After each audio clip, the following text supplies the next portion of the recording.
The web appears first not as a trap, but as a field of awareness, suspended in air, stretched between branches where light fractures into gold. It is easy, from a human distance, to mistake it for a passive structure, a static net waiting for accident or chance. But to the golden silk orb weaver, this architecture is closer to a living extension of the nervous system, a tensioned array of silk threads calibrated with extraordinary precision. Every radial line and spiral strand is tuned to transmit information, not simply force. Vibrations move through it the way sound travels through bone, carrying detail, direction, mass, and intent. Long before prey is seen, it is already known. The spider does not react to movement in the abstract.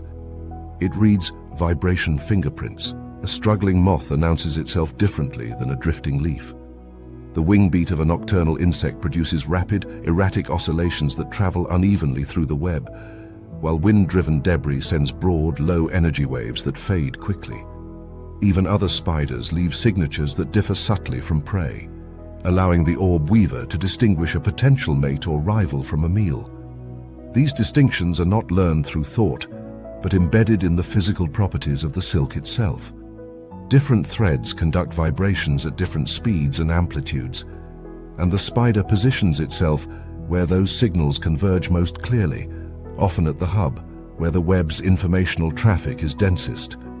The silk is not uniform. Some strands are dry and structural, optimized for strength and load-bearing, anchoring the web to bark and stone.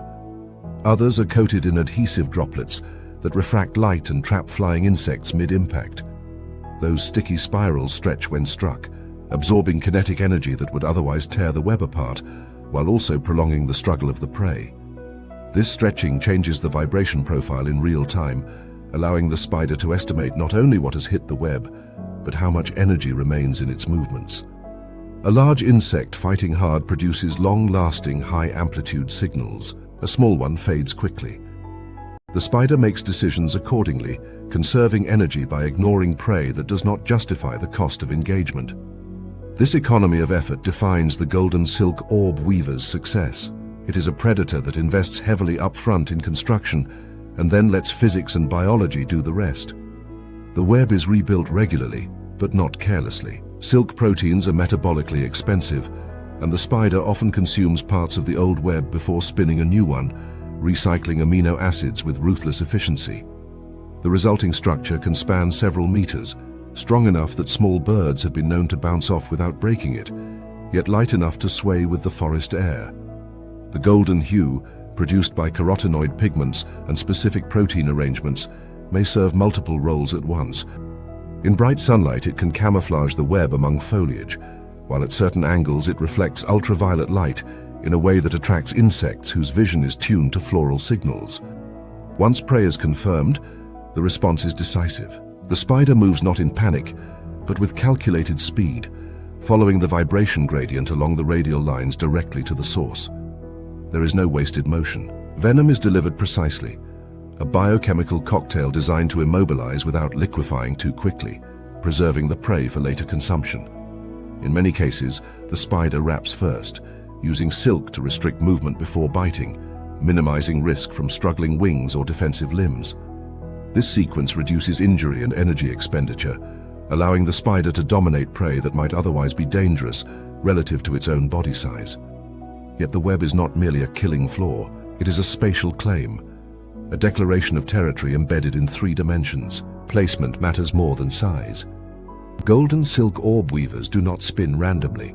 They read the landscape with the same sensitivity they apply to vibration. Gaps between trees funnel insect traffic the way corridors guide wind.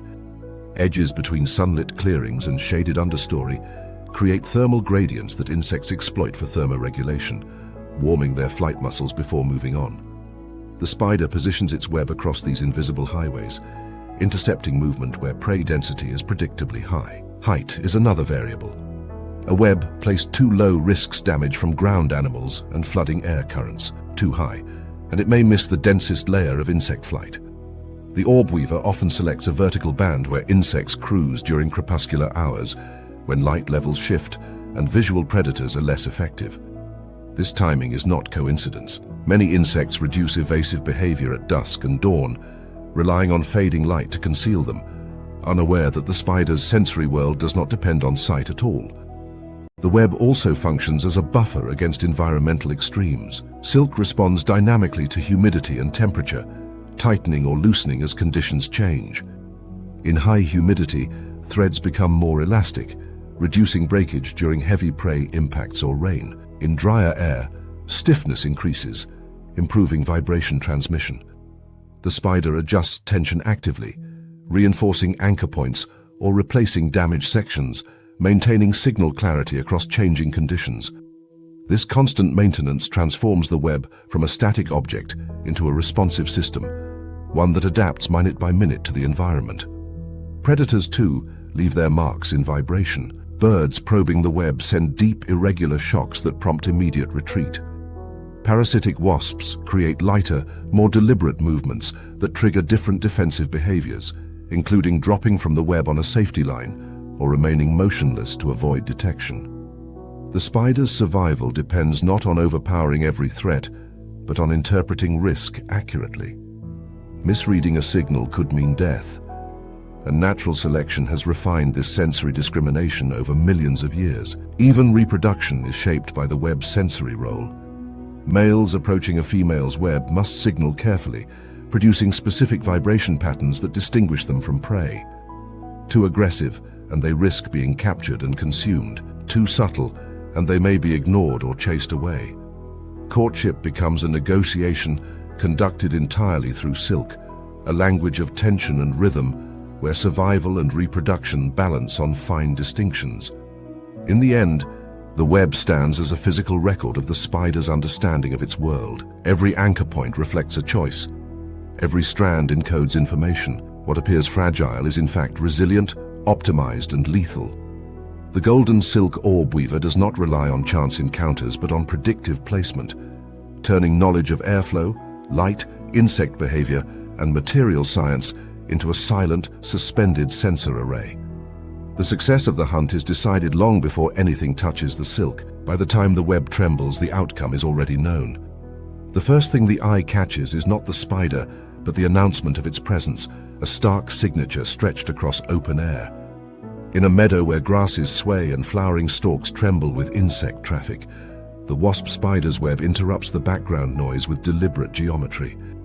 Thick bands of white silk slice through the orb in sharp zigzags, patterns so bold they appear almost confrontational. This is not camouflage and not concealment. It is a statement. The web does not hide from the world but addresses it directly, broadcasting information to any creature capable of seeing it, and many that cannot. The stabilimentum, as these white silk bands are known, has been debated for decades because it refuses to fit neatly into a single explanation. It does not behave like a simple warning sign, nor purely as a lure, nor solely as structural reinforcement. Instead, it functions as a contextual signal whose meaning changes depending on who is looking and when. To large animals such as birds, the bright bands may increase visibility, reducing accidental collisions that would destroy the web and kill its architect. To insects with vision tuned to ultraviolet contrasts, the silk reflects light in ways that mimic floral guides or sunlit gaps, pulling flight paths toward the center of the trap. What appears to humans as a warning label may register to an insect as an invitation. The wasp spider sits directly at the heart of this visual paradox, its body banded in yellow and black, echoing the colors of stinging wasps that most predators have learned to avoid. It does not crouch in shadow or retreat to the edges. It remains exposed, legs arranged symmetrically, abdomen aligned with the stabilimentum so closely that spider and silk seem fused into a single image. This posture is not incidental. When viewed from a distance, the spider's body breaks up its outline against the bright bands, confusing predators that rely on shape recognition. Even birds with excellent vision struggle to isolate the spider from the pattern beneath it. The web becomes armor, not through strength, but through perception. Despite this exposure, the wasp spider does not rush to attack. It waits. The web is both stage and filter, allowing countless disturbances to pass without response. Wind bends grass into the threads, Pollen dusts the silk. Small insects brush past without sticking. Each interaction sends vibrations through the radial lines, but the spider remains still, interpreting rather than reacting. Its sensory system is tuned not just to movement, but to timing. The moment of commitment matters as much as the prey itself. A premature rush wastes energy and risks damage. A delayed response allows escape. When a flying insect strikes the web at speed, the difference is unmistakable. The impact produces a sharp, sudden deformation of the spiral threads, a burst of high-frequency vibrations followed by a chaotic struggle. The stable momentum plays a role here too, altering how energy disperses across the web. Thicker silk changes tension gradients, amplifying certain signals while dampening others. This allows the spider to localize the strike with precision, even when multiple disturbances occur simultaneously. Only when the vibration reaches a specific threshold, indicating both sufficient size and sustained struggle, does the spider move. The response is not frantic, but economical. The spider advances along radial lines that minimize energy loss, keeping its body aligned to reduce drag and vibration interference. As it approaches, it does not bite immediately. Instead, it circles the prey, laying down sheets of silk with astonishing speed, using the insect's own movements to wrap it tighter. This silk is not sticky, but tensile, binding wings and legs until resistance drops sharply. Only then does the spider deliver venom, a neurotoxic blend calibrated to immobilize without killing too quickly. This preserves internal tissues, preventing premature decay and allowing the spider to feed over time.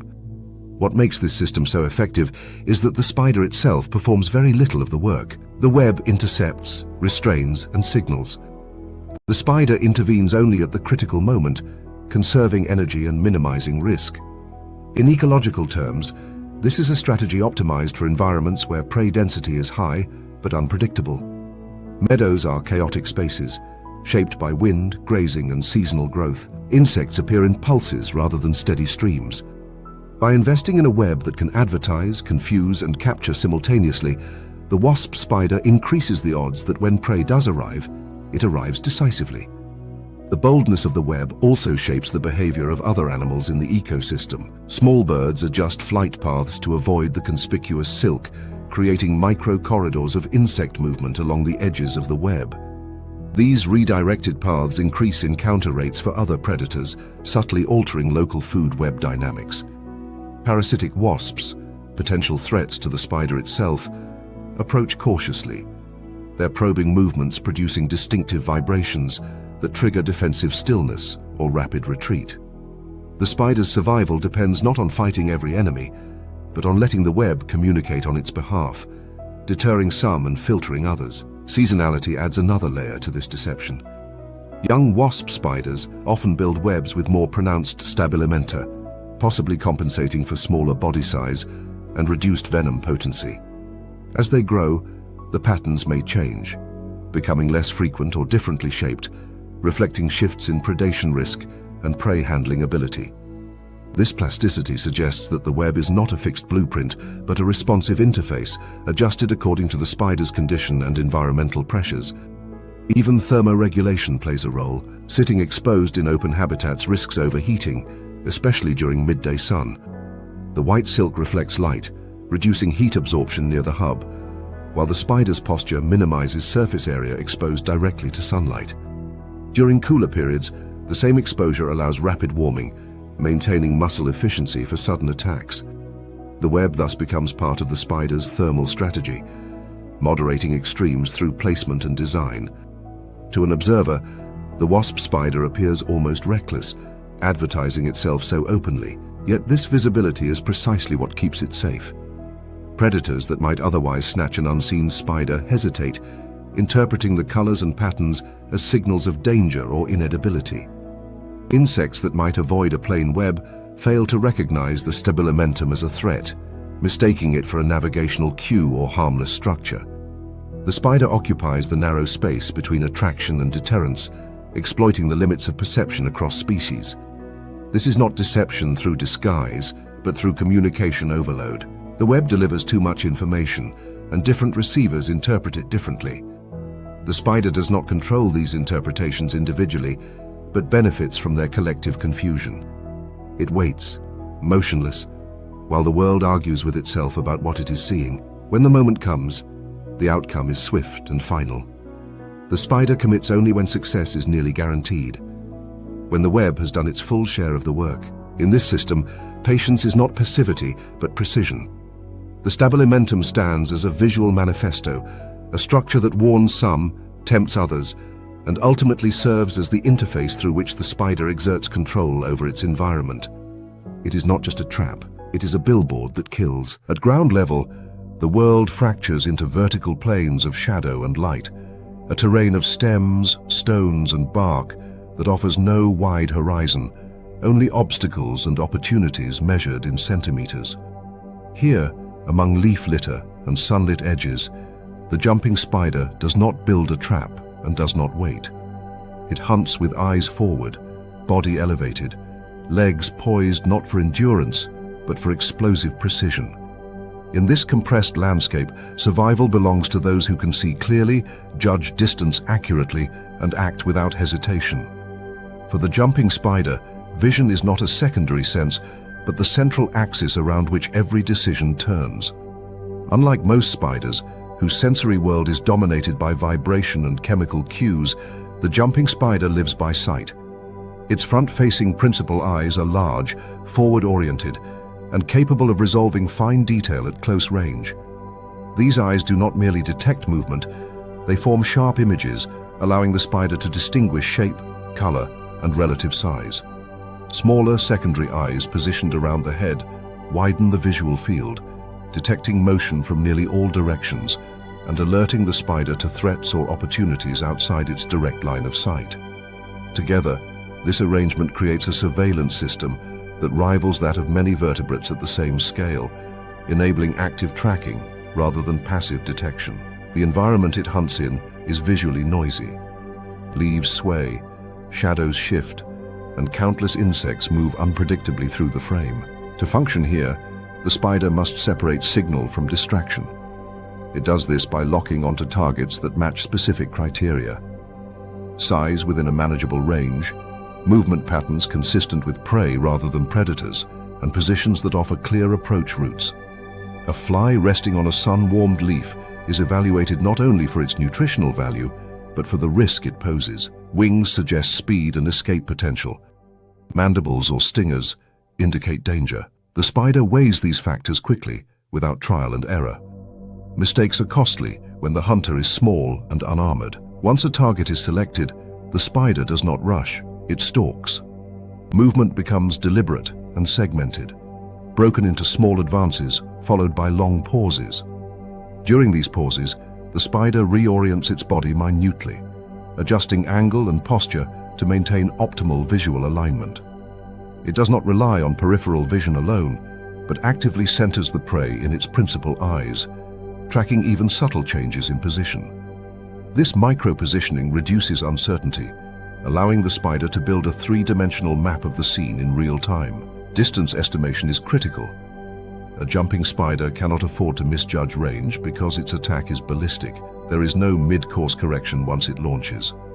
To solve this, the spider uses a combination of visual cues, including changes in image size as it moves its head slightly from side to side, a process similar to depth perception strategies seen in larger animals. These tiny head movements, barely perceptible to an outside observer, allow the spider to calculate distance with remarkable accuracy, often within a margin smaller than its own body length. The spider also considers escape routes. If the prey jumps or flies, where will it go? Is there cover nearby that would break line of sight? Is there a risk of falling or being exposed to predators during the attack? These questions are answered not consciously, but through evolved heuristics shaped by millions of failed hunts and successful ones encoded in nervous systems over generations. The spider positions itself so that the most likely escape vector leads into open space where pursuit or a second jump remains possible. When the moment arrives, it is unmistakable. Muscles in the spider's legs compress hydraulically, pressure building in a fraction of a second. The jump itself is silent and instantaneous, a controlled explosion of stored energy that sends the spider arcing through the air with precision that belies its size. A silk safety line trails behind, anchored to the substrate, not as a primary means of capture, but as insurance against miscalculation. If the jump fails, the spider can climb back and reassess rather than fall into vulnerability. Contact is decisive. The spider lands directly on the prey, gripping with specialized claws and delivering venom almost immediately. This venom acts quickly, overwhelming the prey's nervous system and preventing struggle that could attract predators or damage the spider. Unlike web-based hunters that can afford prolonged battles mediated by silk, the jumping spider must end encounters swiftly. Efficiency here is not just about energy conservation, but about minimizing exposure. Risk avoidance shapes every aspect of this behavior. Jumping spiders routinely abandon hunts if conditions shift unfavorably. A sudden shadow suggesting a bird overhead, a vibration indicating a larger animal nearby, or a prey movement that increases escape probability can all cause the spider to freeze or retreat. There is no sunk cost fallacy in its decisions. The spider does not chase losses. Survival favors restraint as much as aggression. This cautious intelligence extends to interactions with other predators. Jumping spiders recognize and avoid ants, whose chemical defenses and coordinated responses pose lethal threats. They can identify ant-like shapes and movement patterns visually, altering course long before contact. In some species, individuals even mimic ants in appearance and behavior, trading hunting efficiency for reduced predation risk in environments dominated by aggressive social insects. This is deception not as spectacle, but as survival calculus. Thermal conditions also influence behavior. Being ectothermic, the spider's muscle performance depends on temperature. In cooler conditions, it hunts less actively, choosing closer targets that require shorter jumps. As the substrate warms, reaction speed and jump distance increase, expanding its effective hunting range. The spider positions itself in sunlit patches not for comfort but for performance, using microclimates to tune its body for precision strikes. Throughout all of this, the spider watches. It watches without blinking, without distraction, maintaining visual fixation for extended periods. Studies have shown that jumping spiders can track individual prey even when briefly obscured, predicting where they will reappear.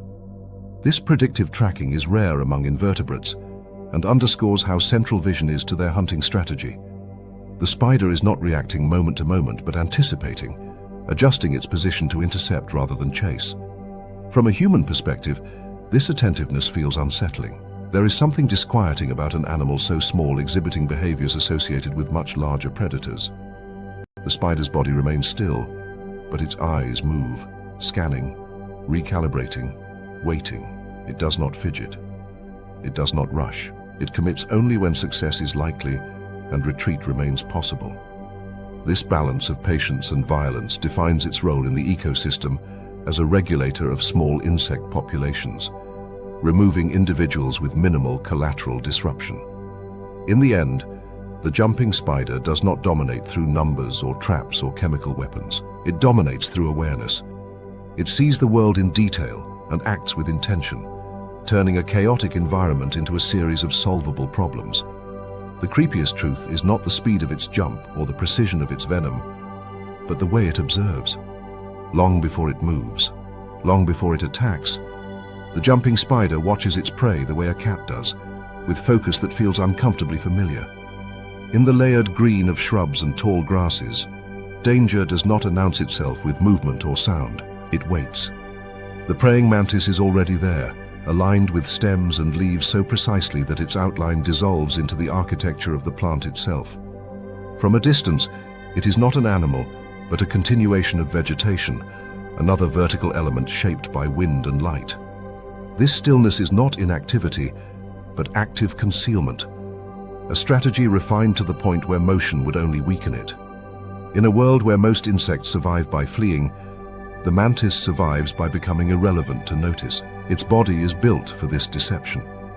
The elongated thorax elevates the head and forelegs above the abdomen, allowing the mantis to hold a poised, upright posture that mirrors the plants it inhabits. Coloration varies not only between species, but within individuals, shifting from fresh green to brittle brown, depending on age, habitat, and seasonal conditions. This plasticity allows mantises to remain cryptic across changing environments, from spring growth to late summer decay.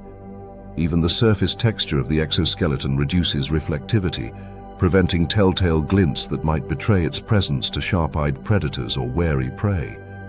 The mantis does not rely solely on disguise. Its head, mounted on a flexible neck, can rotate with surprising freedom, allowing binocular vision without moving the rest of the body. This ability to track movement independently of posture is critical. The mantis watches without swaying, measuring distance and angle while remaining perfectly still. Insects moving through the vegetation register the mantis not as a threat, but as a static feature of the environment. Their nervous systems tuned to respond to sudden motion rather than absence. When prey enters range, the mantis does not chase. It waits for alignment. The target must pass within a narrow corridor defined by the reach of the forelegs and the geometry of the strike. These forelegs are not simple grasping tools but spring-loaded weapons, powered by specialized muscles and reinforced joints. Spines line the inner edges, angled to prevent escape once contact is made. The mantis holds these legs folded beneath the head, a posture that inspired its common name. But this apparent prayer masks a loaded mechanism under constant tension. The strike itself is one of the fastest movements in the insect world. In a fraction of a second, the forelegs snap outward and inward simultaneously, clamping around the prey with force and precision. There is no warning and no gradual escalation. The mantis commits fully because hesitation would allow escape. The locking mechanism of the joints ensures that once closed, the grip requires minimal, ongoing effort to maintain. The prey is held not by continuous muscle contraction, but by mechanical advantage, freeing the mantis to focus on control rather than strength. Escape at this point is nearly impossible. Wings are pinned, legs are immobilized, and the spines prevent backward movement. The mantis immediately begins to reposition its catch, adjusting grip points with small, deliberate movements. This is not a passive hold, but an active wrestling match conducted at close quarters. The mantis rotates the prey, aligning it headfirst toward the mandibles, reducing the effectiveness of defensive limbs or stingers. Larger prey may struggle violently, but the mantis compensates by shifting its center of mass and tightening specific contact points, much like a grappler exploiting leverage rather than brute force. This repositioning behavior reveals a level of motor control that is often underestimated in insects. The mantis does not consume prey randomly, but optimizes handling to minimize injury and maximize feeding efficiency. Venom is absent. Instead, the mantis relies on physical dominance and precise bites to disable critical structures. The mandibles target the head or thorax, quickly ending coordinated resistance. Throughout this process, the mantis maintains awareness of its surroundings, ready to release and retreat if a larger predator approaches.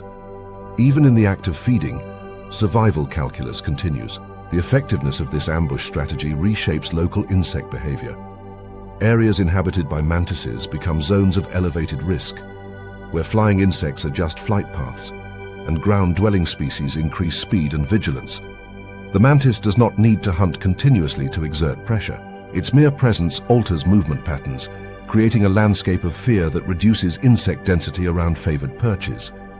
This indirect influence extends the mantis's ecological role beyond individual kills, affecting pollination routes and herbivory intensity in subtle but measurable ways.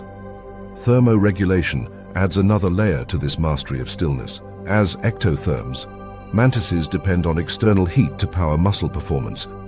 They select ambush sites that receive intermittent sunlight, warming the body without exposing it fully. This allows rapid strikes when needed while avoiding overheating. During cooler periods, mantises may adopt darker coloration or adjust posture to absorb more heat, fine-tuning body temperature through behavior rather than physiology. The timing of hunts often follows these thermal windows, with peak activity occurring when strike speed and reaction time are optimal. Predators, too, must contend with the mantis's deception.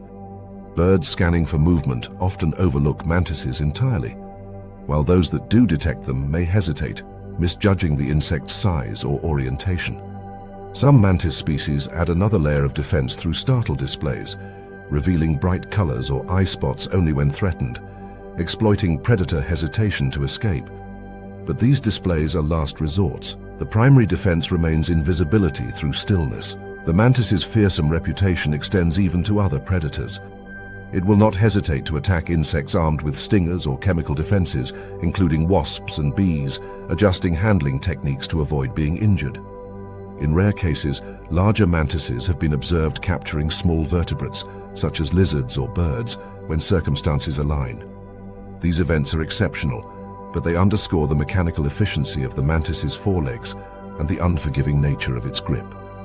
To insects moving through foliage, the mantis represents a unique threat. Unlike spiders that announce danger through webs or ants that patrol visibly, the mantis offers no advanced signal.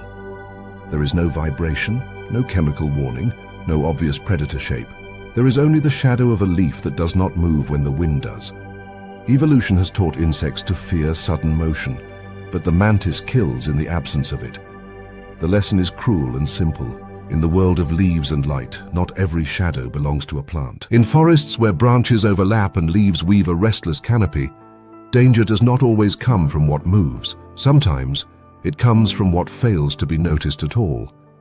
The stick insect exists in this narrow margin between perception and dismissal, surviving not by outrunning predators or overpowering prey, but by erasing itself from the visual language of the ecosystem. It is not a hunter and not a fighter. It is an object, or at least it convinces others that it is. In a world ruled by attention, its strategy is to never earn any. At first glance, the stick insect appears less like an animal than a mistake, a stray fragment of plant matter suspended where it does not quite belong. Its elongated body mirrors the proportions of twigs and stems, with joints positioned like nodes where leaves once grew. Legs angle sharply, breaking up symmetry, while surface textures imitate bark fissures, lichen scars, or the smooth sheen of new growth. Coloration shifts subtly across individuals and seasons, ranging from fresh green to desiccated brown, sometimes even mottled with speckling that mimics fungal growth or sun damage. This is not simple resemblance, but a layered illusion built to withstand scrutiny from multiple angles and distances. The effectiveness of this mimicry lies not only in appearance but in behavior. Movement for a stick insect is the most dangerous act imaginable. Predators in these environments are finely tuned to detect motion, using even slight displacement as a cue for life. To counter this, stick insects adopt a discipline of stillness that borders on absolute. They remain motionless for hours, sometimes days, even when conditions change around them. Wind moves leaves and branches, but the stick insect moves only when that movement can be masked, swaying gently in rhythm with surrounding vegetation. This rocking behavior is not random, it is synchronized, matching amplitude and timing so closely that it reinforces the illusion of plant matter responding passively to air currents. This movement discipline is life or death. A mistimed step, a twitch out of rhythm, can collapse the entire deception. Birds scanning for caterpillars or mantises probing foliage with raptorial forelegs do not search for specific shapes. They search for anomalies, for anything that behaves like an animal rather than an object. The stick insect survives by ensuring it never qualifies. Its nervous system prioritizes inhibition over reaction, suppressing reflexes that in other insects would trigger escape responses. Even when touched lightly, many stick insects freeze completely, committing fully to the performance of being inert. This strategy does not merely reduce detection, it prevents attacks entirely. Predators cannot attack what they do not classify as prey. By remaining beneath the perceptual threshold, the stick insect avoids triggering the decision-making processes that lead to pursuit or strike. This is a profound difference from camouflage that merely delays attack. The stick insect is not hiding from predators that know it is there. It is absent from their awareness altogether. The ecological context makes this approach remarkably effective. Forests and shrublands are cluttered environments, saturated with visual information. Branches cross, leaves overlap, shadows shift continuously with light and wind. Predators operating here rely on heuristics to narrow their focus, ignoring anything that fits the background template too perfectly. The stick insect exploits this filtering system, inserting itself into the category of irrelevant data. It is not that predators fail to see it in a literal sense, but that their brains discard it before conscious recognition occurs. Even the stick insect's feeding behavior supports this invisibility. It feeds slowly, often at night or during low activity periods, taking small bites that minimize leaf damage. Large missing sections of foliage could draw attention to its presence, increasing inspection by predators. By spreading feeding across time and space, the stick insect avoids creating visual signals of herbivory that might betray it. Its impact on plants is diffuse, difficult to trace back to a single source. Reproduction follows the same logic of minimal disruption. Many stick insects reproduce through parthenogenesis, allowing females to lay fertile eggs without mating. This reduces the need for movement and interaction that could expose them to danger. Eggs are often dropped to the forest floor, where they resemble seeds or debris. Some species even mimic ant-dispersed seeds, complete with structures that attract ants, who carry the eggs into their nests. There, the eggs are protected from predators and environmental extremes until hatching. This is mimicry extended across life stages, ensuring invisibility from birth to adulthood. Thermoregulation, too, is managed through behavioral subtlety. Stick insects avoid direct sunlight that could cast sharp shadows or increase contrast against foliage.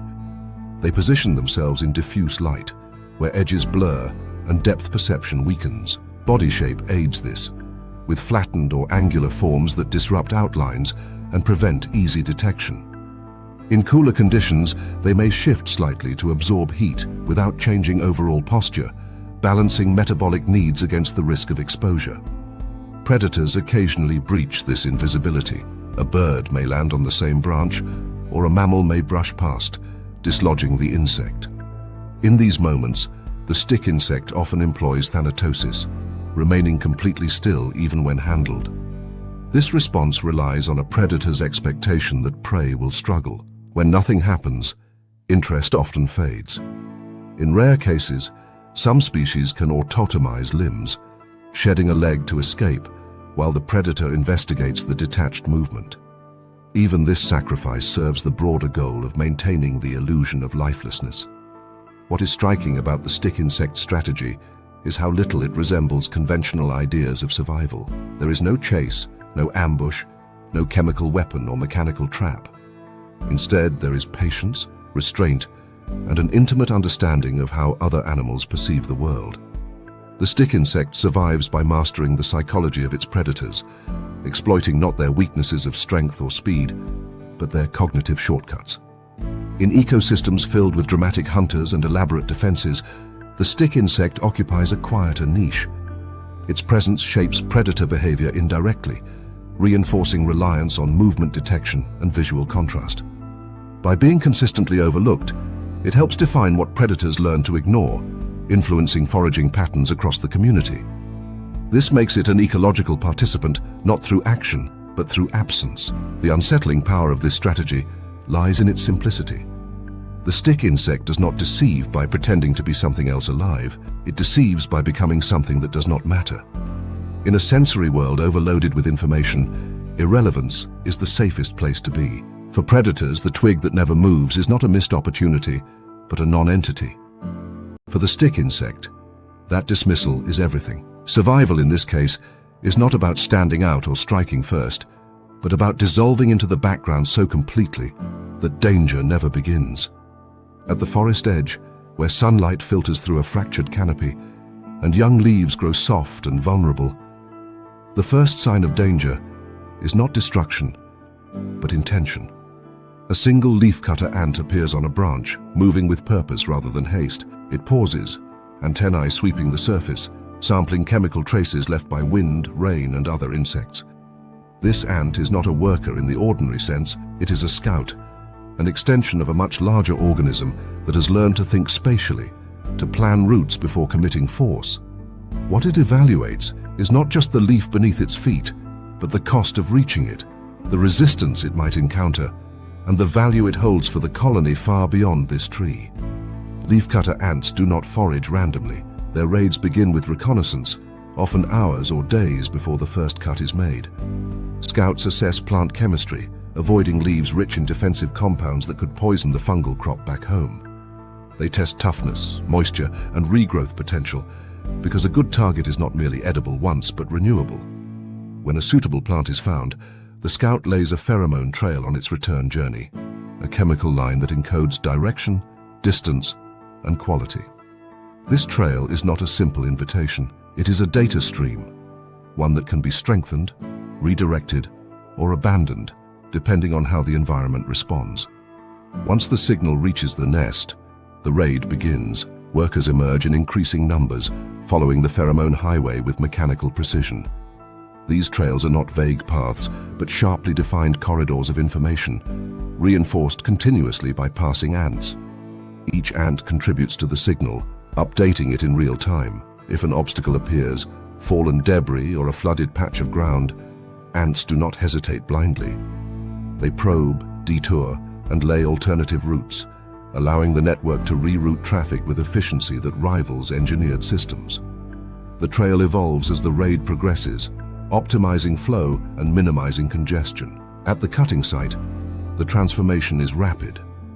What was moments ago an intact leaf becomes a construction zone. Ants position themselves along the edge, mandibles opening and closing in rhythmic arcs, slicing clean sections with astonishing speed. These mandibles are not crude tools, but finely tuned instruments, capable of cutting through tough plant tissue while resisting wear.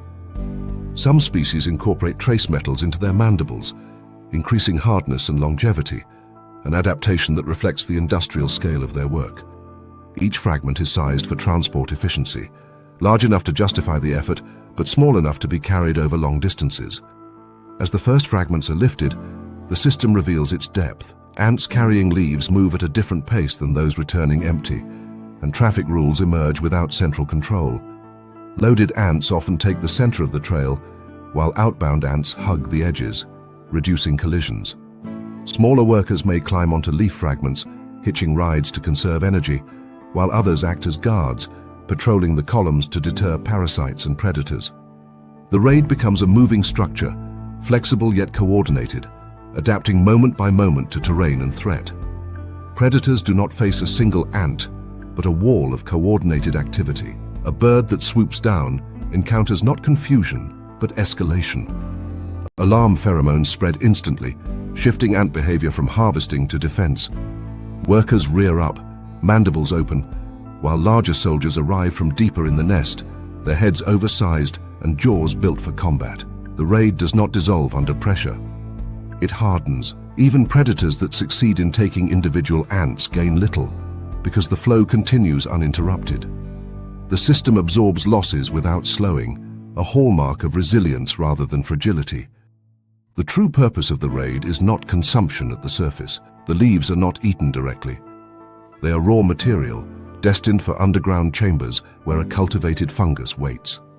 Leafcutter ants are farmers, and the raid is a supply chain feeding an organism that cannot survive without them. Back at the nest, leaves are processed meticulously, chewed into pulp, cleaned of contaminants, and inoculated with fungal strands. The fungus breaks down plant compounds the ants cannot digest, converting them into nutrient-rich structures that feed the colony. This symbiosis is ancient and obligate. Neither ant nor fungus can exist independently in nature.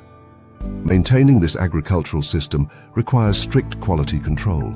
Ants remove competing molds and bacteria using antimicrobial secretions and symbiotic bacteria that live on their bodies. These bacteria produce antibiotics specific to fungal pathogens, a biological arms race playing out beneath the soil.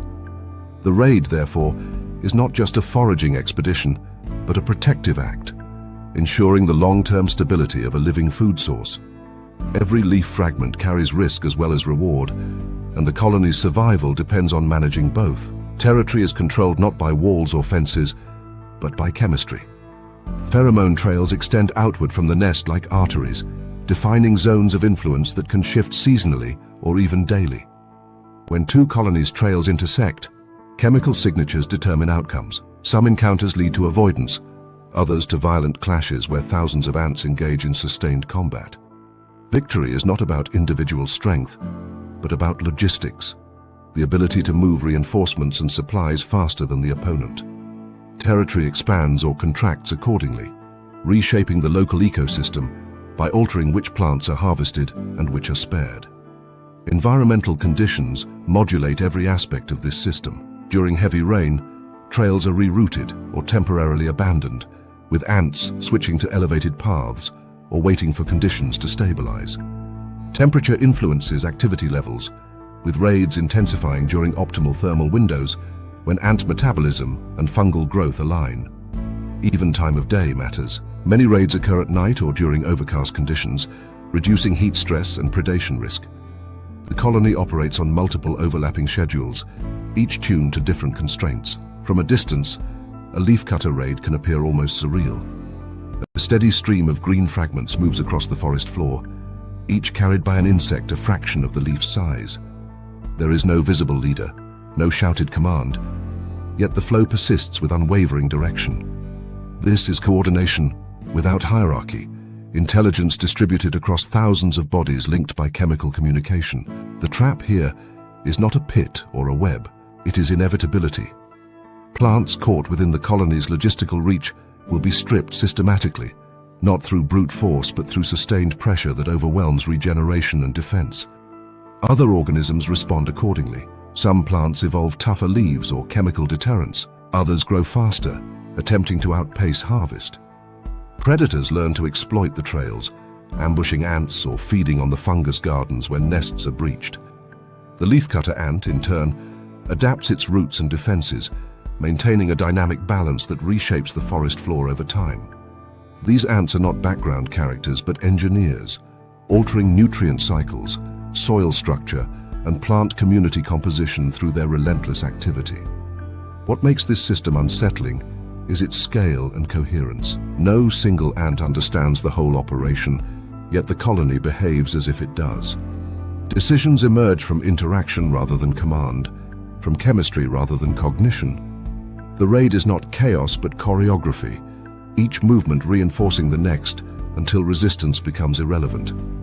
Where predators rely on surprise and plants rely on defense, the leafcutter ant relies on persistence and organization. As the last light fades and the trails continue to glow faintly with chemical signals invisible to human eyes, the forest carries on above a moving network of intent. Leaves fall, new ones grow, and beneath it all, the colony advances, not as a swarm, but as infrastructure in motion. This is not an army in the traditional sense. It is something more enduring, more adaptable. It is a city that marches. The surface of a pond looks calm only from a distance. Up close, it is a restless boundary, a living skin stretched tight between air and water, constantly disturbed by wind, falling debris, and the movements of organisms below. Most animals treat this boundary as a hazard, a place where buoyancy fails and control is lost. For the water strider, it is neither obstacle nor danger. It is infrastructure. This insect does not swim and does not fly when it hunts. It stands on water itself, turning the surface into a functional floor, and more than that, into a weaponized arena where physics works in its favor. The secret lies in surface tension, the cohesive force that binds water molecules together at the interface with air. To larger animals, this force is negligible, easily broken by weight or motion. To the water strider, whose mass is distributed across long, slender legs, surface tension becomes load-bearing. Each leg presses gently into the water, dimpling the surface without piercing it. These dimples are not failures of support, but evidence of balance, showing how weight is spread and absorbed by the water's molecular skin. The legs themselves are covered in dense arrays of microscopic hairs, angled and coated in waxy compounds that repel water. This hydrophobic surface traps air, preventing wetting and ensuring that even under pressure, the leg does not sink. Standing on water is only the beginning. The water strider moves by exploiting surface tension gradients, pushing backward against the surface in controlled strokes that propel it forward. Each push creates a brief deformation that snaps back into place, transferring momentum without breaking the boundary. Unlike swimming, which requires displacing water, this form of locomotion relies on preserving the integrity of the surface. The strider glides, accelerates, and turns with efficiency that would be impossible beneath the waterline. The surface becomes not just support, but a responsive medium, translating small forces into rapid movement. This boundary layer also serves as a sensory field. Ripples travel across the water surface with clarity and speed, carrying information about disturbances far beyond visual range. The water strider's legs are exquisitely sensitive to these vibrations. Mechanoreceptors at the joints detect minute changes in pressure and wave pattern, allowing the insect to interpret the size, direction, and nature of the disturbance. A struggling insect produces irregular, high-frequency ripples. A fish surfacing sends broader, lower-frequency waves. Raindrops create symmetrical, repeating patterns that are quickly dismissed as irrelevant. The strider does not merely feel these ripples. It reads them, building a real-time map of activity across the pond. Hunting unfolds through this radar like awareness. When an insect falls onto the water, trapped by surface tension it cannot overcome, its movements send chaotic signals across the surface. The water strider responds almost instantly, orienting toward the source and skating across the water with precision. There is no hesitation, because the prey is already immobilized by the very medium it has entered. What for the prey is a trap, for the strider is an advantage layered upon another.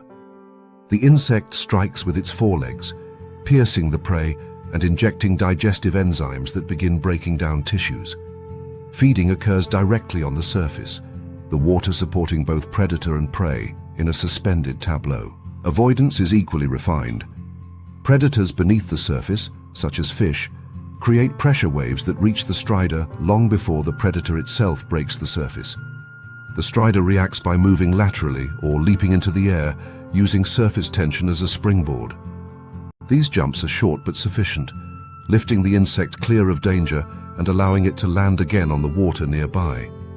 Birds attacking from above create shadows and air disturbances that trigger similar evasive responses. The strider's survival depends on interpreting these signals correctly, distinguishing between harmless noise and lethal intent. The water surface is a narrow domain, and competition for it is fierce. Other water striders and surface-dwelling insects interact through both aggression and avoidance, their movements altering the ripple landscape. Territorial disputes often involve ripple displays, with individuals generating specific wave patterns to signal dominance or occupancy. Physical combat is rare because the cost of breaking surface tension and losing footing is high. Falling into the water exposes the strider to submerged predators and compromises its hydrophobic defenses. Control of the surface is therefore maintained through signaling rather than force. Thermoregulation plays a subtle but critical role in this lifestyle. Water surfaces can heat and cool rapidly, creating thermal gradients that affect muscle performance. Water striders position themselves to take advantage of sun-warmed patches, increasing metabolic efficiency and reaction speed. During cooler periods, activity slows, and the striders may cluster in sheltered areas where surface temperatures remain stable. Their dark bodies absorb heat efficiently, while their legs maintain minimal contact, reducing heat loss to the water below. Reproduction also takes place on this boundary. Courtship involves complex ripple communication, with males producing specific wave patterns to attract females while avoiding confusion with prey signals. Eggs are often laid on submerged vegetation or floating debris, anchoring the next generation close to the surface they will inherit. From the moment they hatch, young striders must master the physics of surface tension. Failure to do so means sinking, and sinking often means death. What makes this system remarkable is how few animals can exploit it. The boundary between air and water is unstable, easily disrupted, and unforgiving of mistakes. Most insects that fall onto water are effectively removed from their normal ecological role, becoming prey or drowning victims. The water strider turns this liability into a hunting ground. It does not enter the water, and it does not leave it willingly. It occupies the line between, a place where few competitors can follow, and many victims arrive by accident. Environmental changes ripple through this world quickly. Pollution that alters surface tension can render the habitat unusable, collapsing the strider's support system. Oils and surfactants reduce cohesion, causing legs to break through the surface and wet, stripping away the hydrophobic advantage. In such conditions, water striders disappear rapidly, not because they are poisoned directly, but because the physical rules they rely on have been rewritten. Their presence or absence becomes an indicator of surface integrity, a biological signal of chemical change. In the broader ecosystem, water striders influence energy flow between land and water. They intercept insects that would otherwise decompose or be eaten by aquatic predators, redirecting nutrients into terrestrial food webs. They themselves become prey for birds and larger insects, transferring energy back out of the surface layer. This constant exchange occurs along a line so thin it is almost conceptual, yet it shapes interactions across entire ponds and streams. The unsettling power of the water strider's world is how final it is for those that misjudge it. An insect that breaks the surface without the adaptations to stay there finds itself pinned by physics, struggling against a force it cannot perceive or overcome. The water that promised escape becomes restraint. For the strider, this is opportunity, a predictable outcome of broken surface tension and misplaced weight. The pond's surface is not neutral, it is selective, rewarding those built to exploit it and punishing those that are not. In this boundary layer, control belongs to the lightest touch and the sharpest perception. The water strider does not dominate by strength or speed alone, but by understanding where others fail. It turns the surface of water into solid ground, into a sensor array, into a hunting platform that few animals can challenge. For anything that breaks the surface without permission, the water does not offer refuge, it becomes a trap. In the heat shimmer of late afternoon, when the air vibrates with insect traffic and the ground radiates stored warmth, the wasp does not rush. It hovers with intention, wings beating fast enough to blur, body held steady by constant micro-corrections. This is not aimless flight, but surveillance. The wasp's compound eyes, tuned to motion and contrast, scan stems, soil, and leaf undersides for specific signatures of vulnerability. It is a hunter whose success depends not on strength or surprise alone, but on precision and restraint, operating in a narrow window between danger and control. Unlike predators that tear or crush, the wasp specializes in capture without destruction. Its targets are often active, well-defended insects, animals capable of biting, stinging, or escaping if mishandled. To survive this contest, the wasp cannot afford improvisation. It approaches from angles that limit retaliation, often striking from above or behind, where the prey's defensive tools are hardest to deploy. Timing matters. The wasp waits for moments when the prey's posture exposes joints or soft membranes, places where the exoskeleton yields just enough to allow entry. The sting is not a blunt instrument, it is a guided tool, delivered with anatomical accuracy, refined over evolutionary time. Rather than injecting venom randomly, many hunting wasps target specific nerve centers, disrupting motor control while preserving vital functions. The result is paralysis without death. Muscles fall silent, reflexes cease, but metabolic processes continue. The prey remains alive, chemically stable and usable. This outcome is not incidental. It is the core of the wasp's strategy. Once subdued, the prey is handled with care that borders on methodical. The wasp tests resistance, adjusts grip, and begins transport. This phase exposes the hunter to risk, as carrying a large, immobilized insect reduces maneuverability and increases visibility. To compensate, wasps choose routes that minimize exposure, flying low, hugging terrain, or dragging prey across the ground rather than lifting it. Some species cache prey temporarily, hiding it under leaves or in shallow burrows while scouting ahead, breaking the journey into manageable segments. The destination is rarely arbitrary. Many wasps prepare nesting sites in advance, excavating chambers in soil, wood, or plant stems. These chambers are not merely shelters, but controlled environments designed to preserve prey quality. Temperature, humidity, and isolation all matter. Inside, the wasp deposits its immobilized catch and lays an egg upon it, sealing the chamber before departing. The prey will never recover, but it will not decay quickly either. Its body becomes a living pantry, sustaining the wasp's offspring over days or weeks. This behavior reveals a fundamental difference between killing and control. Rapid death would invite microbial breakdown, reducing nutritional value and introducing pathogens. Paralysis, by contrast, maintains tissue integrity while preventing escape. The wasp's venom is calibrated accordingly, powerful enough to shut down movement, but selective enough to avoid systemic collapse. In some species, the venom composition varies by target, adjusted to the physiology of specific prey. This chemical specificity reduces wasted effort and increases reliability. The ecological consequences of this strategy ripple outward. By targeting certain insects preferentially, Wasps regulate populations without the indiscriminate removal seen in more generalist predators.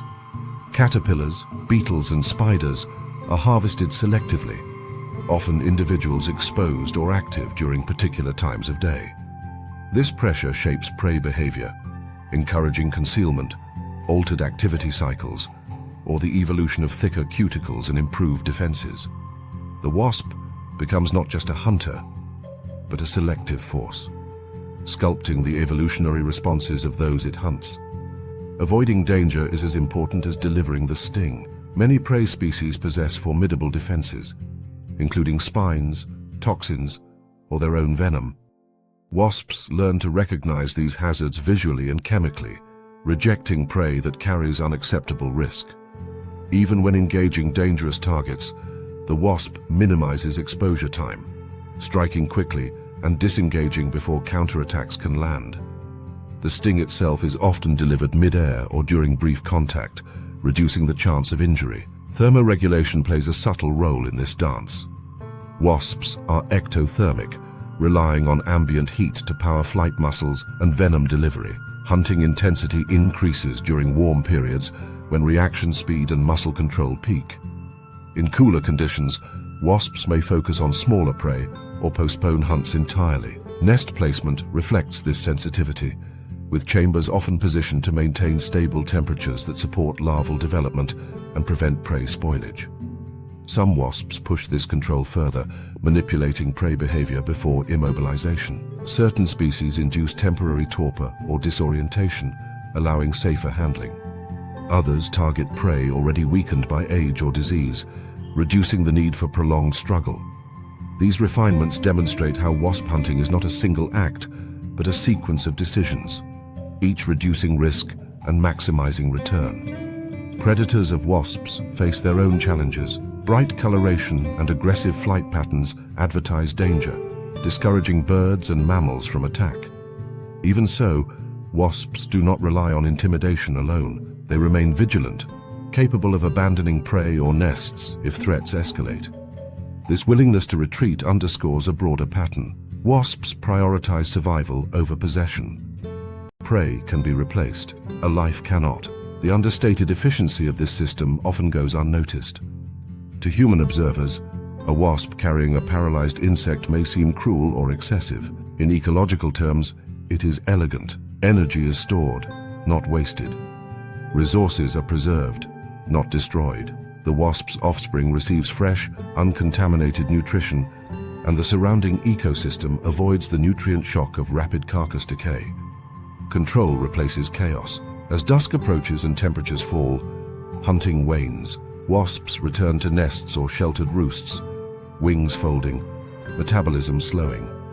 Beneath the soil or within hollow stems, immobilized prey waits, unchanged, its fate sealed but not immediate. The wasp has completed its work not by ending life swiftly, but by suspending it, turning motion into stillness and struggle into storage. This is the unsettling mastery of the wasp. It does not conquer through overwhelming force or indiscriminate killing. It identifies weak points, applies just enough pressure, and withdraws. In doing so, it transforms living animals into resources that remain viable long after the hunt ends.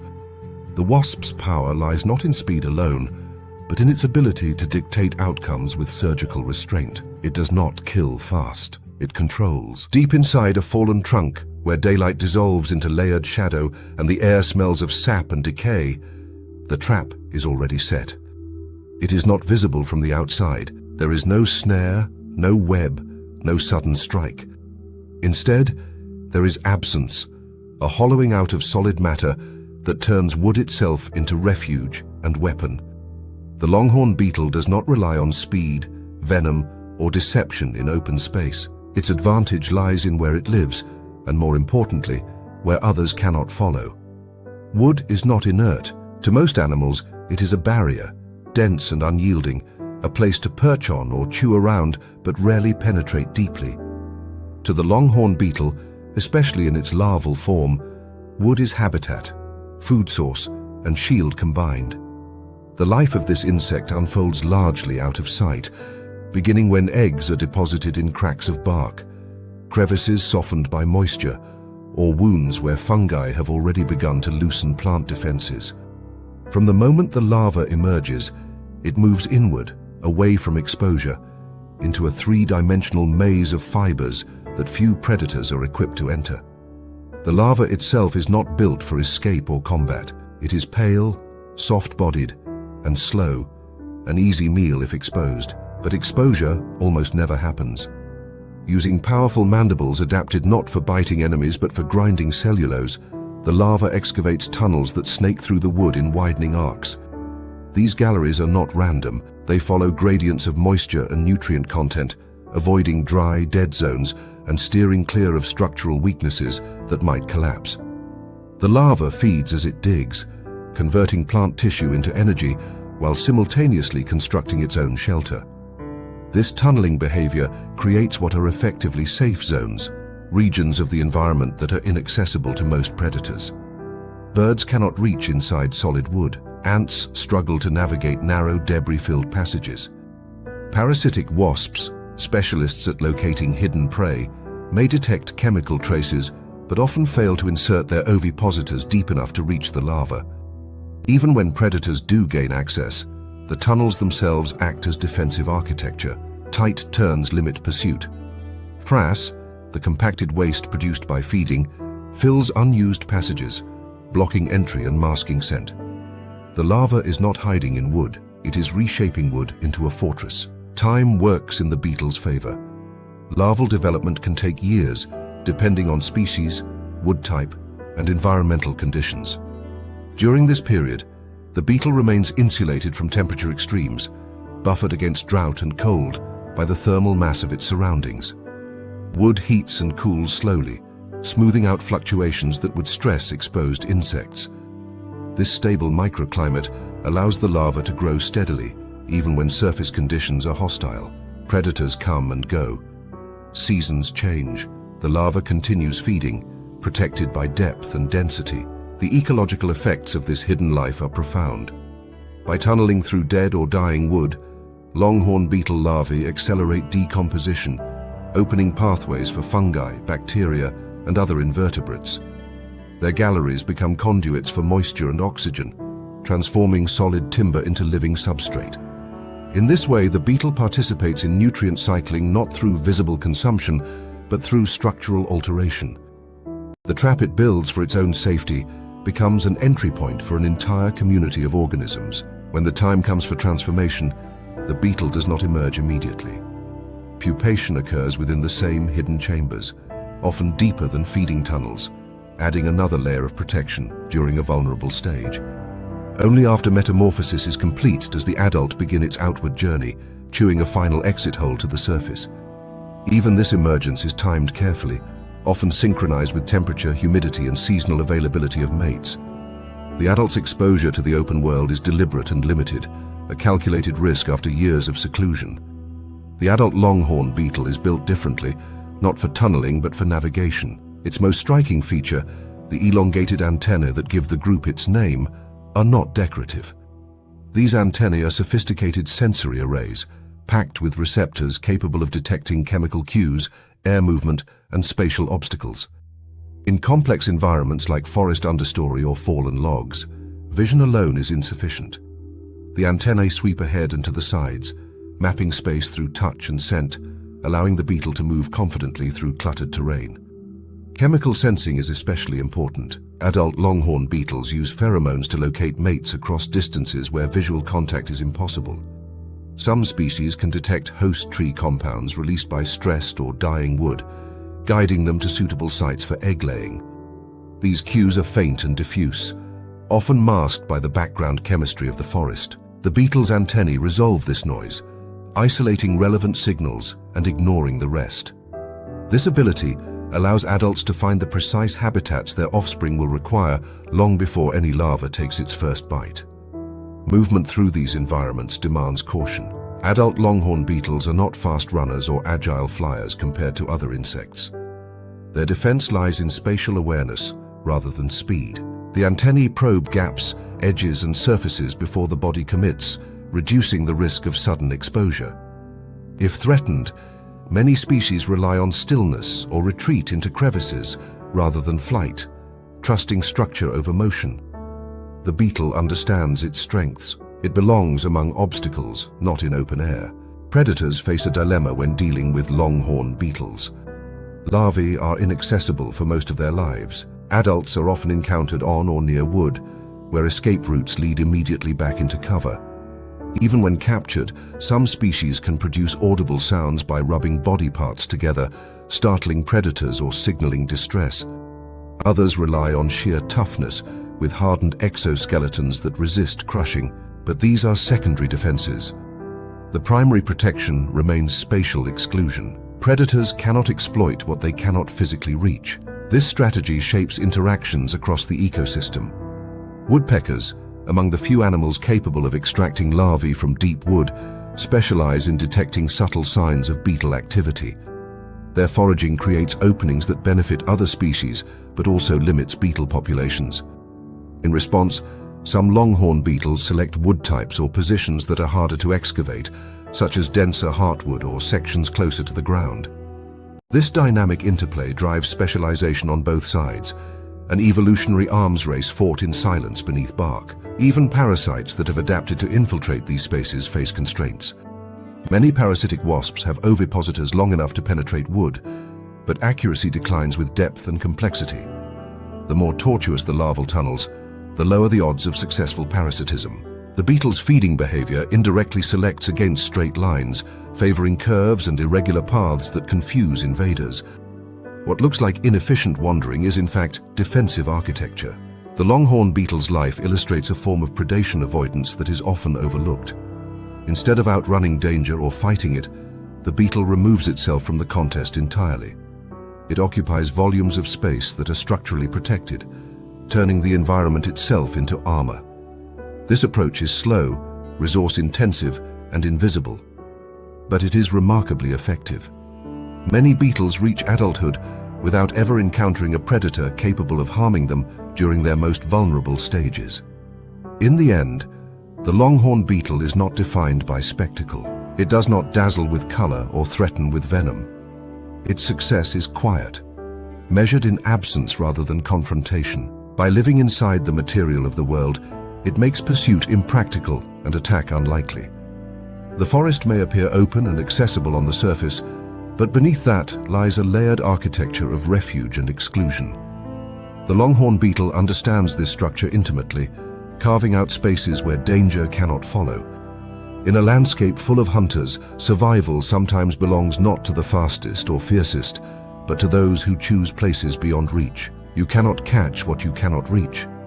When the lights go out in the forest and the air thickens with heat, trapped beneath layers of vegetation, survival shifts from spectacle to endurance. In this darkness, where predators tire and attention wanes, the Madagascar cockroach does not flee or fight. It persists. Its power is not speed, venom, or cunning deception, but the ability to outlast pressure until the threat exhausts itself. This insect does not build a trap in space. It builds one in time. The Madagascar cockroach belongs to an ancient lineage shaped not by moments of triumph, but by long stretches of attrition. Its body is heavy, armored, and bluntly efficient, designed to absorb force rather than avoid it. The exoskeleton is thick and flexible, capable of withstanding compression without cracking, and its internal organs are arranged to tolerate pressure from multiple angles. This durability allows the cockroach to exploit spaces that most animals cannot use without injury. It does not merely hide under bark or stones. It inserts itself into cracks so narrow that movement becomes impossible for anything larger or less compressible. These hiding places are not accidental refuges. They are selected with precision. Crevices between rocks, beneath fallen logs, inside decaying wood, and under compacted leaf litter provide darkness, stable humidity, and protection from temperature extremes. The cockroach uses tactile sensing through antennae and body hairs to map these spaces, gauging width, depth, and escape potential before committing. Once inside, it wedges itself deliberately, flattening its body to maximize surface contact. This posture does two things at once. It makes extraction difficult for predators, and it minimizes energy expenditure by locking the cockroach into place without continuous muscle effort. Predators encountering this strategy face an unexpected cost. A bird probing a crack wastes time pecking at an immovable object. A small mammal digging into a log expends energy for no guarantee of success. Even reptiles capable of squeezing into tight spaces find their jaws or limbs ineffective against a prey item that refuses to struggle. The cockroach does not provide the cues that trigger continued attack. It does not thrash, squeal, or flee. It simply remains.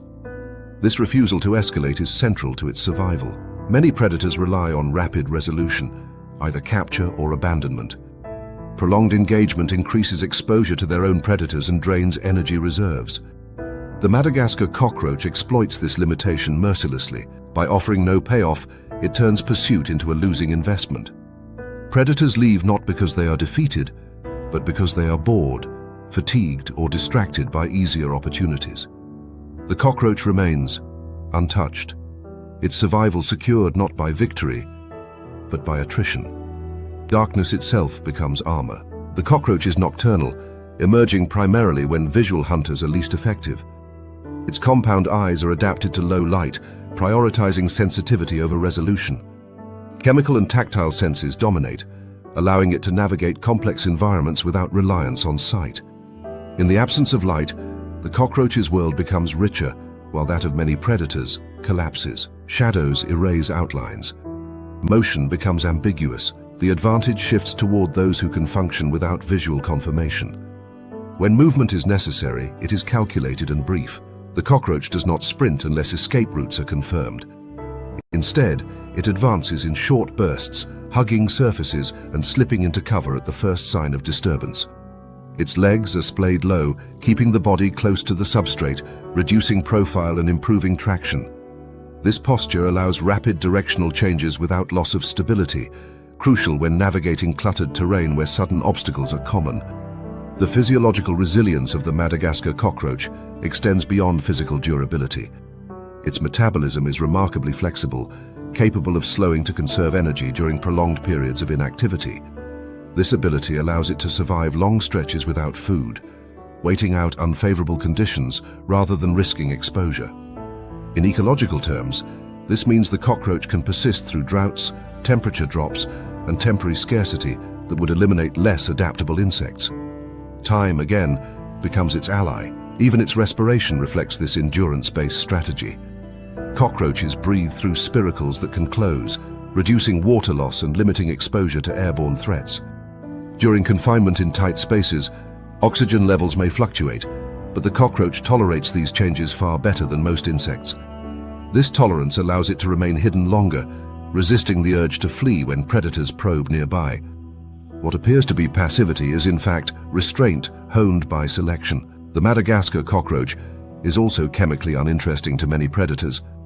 It lacks the bright warning colors or potent toxins that advertise danger, but it also lacks the soft, high-energy payoff that motivates prolonged effort. Its flesh is tough, its nutritional value moderate, and its defenses inconvenient rather than dramatic. This places it in a perceptual blind spot where predators recognize it as prey, but not as prey worth fighting for. This ambiguity works in the cockroach's favor, especially when combined with its refusal to move. Social behavior adds another layer to this survival trap.